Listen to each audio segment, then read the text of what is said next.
Today we're going to do some applications involving the three formulas you see here in the box. Velocity is the first derivative of position, speed is just the absolute value of velocity, and acceleration is the derivative of velocity, or you can think of that as the second derivative of position. Now with velocity, the conventions are, if you're going up, down, going up is considered positive velocity. It doesn't have to be like that, that's just typical. And then left, right, going right is positive velocity. Either way, the important part is the object turns at v equals 0 when it changes from positive to negative velocity or vice versa. So let's look at this example with Florence, one of my goats. She's feeling frisky and she leaps off an 80-foot cliff. And we're given a formula for her height at any time t. First one's super simple, find her velocity and acceleration. So her velocity is the derivative of her position. That's negative 32t plus 64. And her acceleration is the derivative of her velocity, or the second derivative of her position, which is negative 32. Now, units for velocity are, in this case, it would be feet per second, and acceleration would be feet per second squared. Okay, next one, when is she 120 feet above the ground?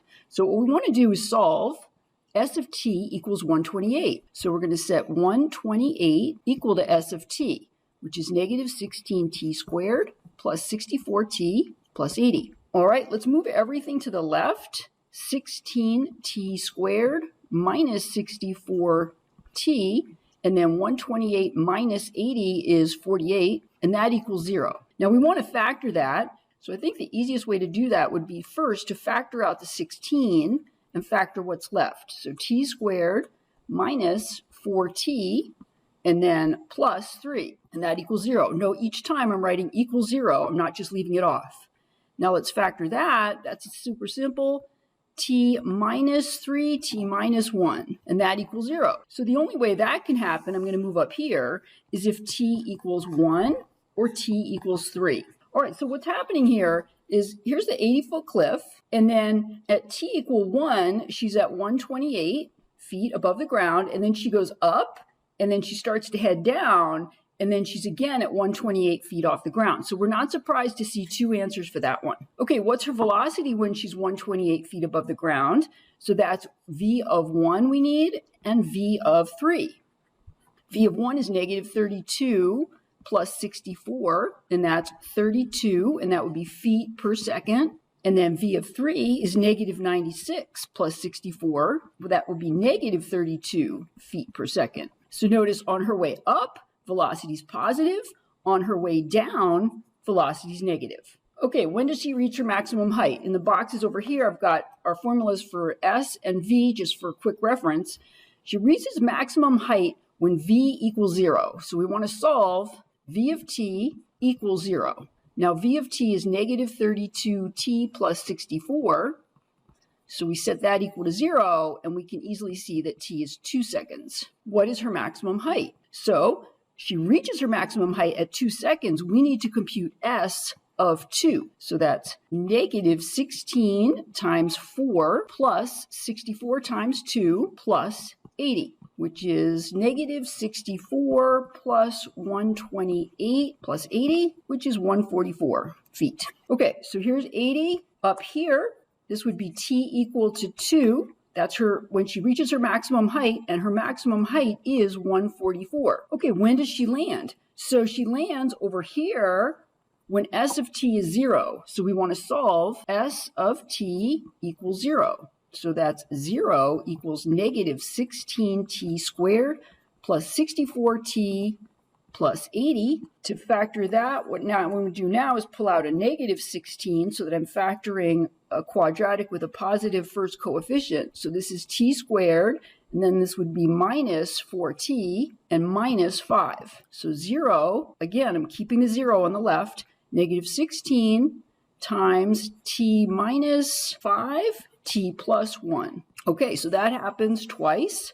T equals negative 1, and then at t equal 5. T equal negative 1 is not the solution we want because t is time, and so that's not applicable to our situation. We want 5 seconds. So over here at 5 seconds, that's where she lands.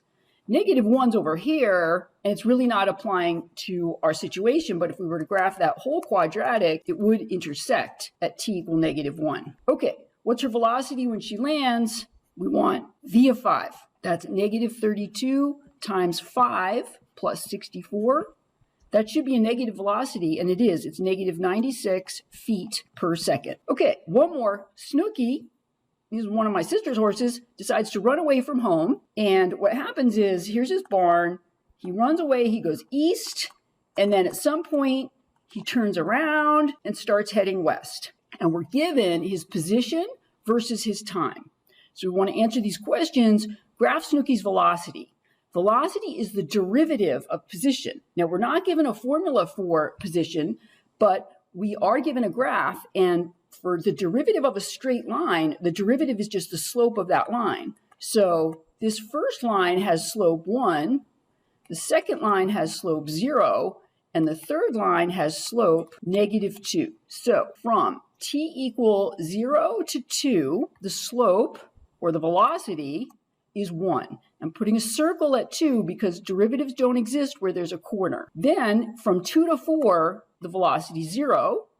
And finally, from 4 to 6, the velocity is -2. All right? During what time period is Snooky moving east? So east is going to be positive velocity. So that's v greater than 0. And that happens on t between 0 and 2.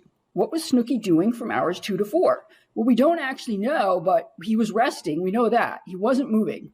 His velocity was 0. He was probably eating, given that he's a horse. Relative to home, where is Snooky after the 6-hour odyssey? Well, S of 6 is -2, so that would be 2 miles west of home. And finally, what's the total distance he traveled? Well, he went 2 miles east, and then he turned around and went 4 west. So he went a total of 6 miles. Okay, and that is the end of this section.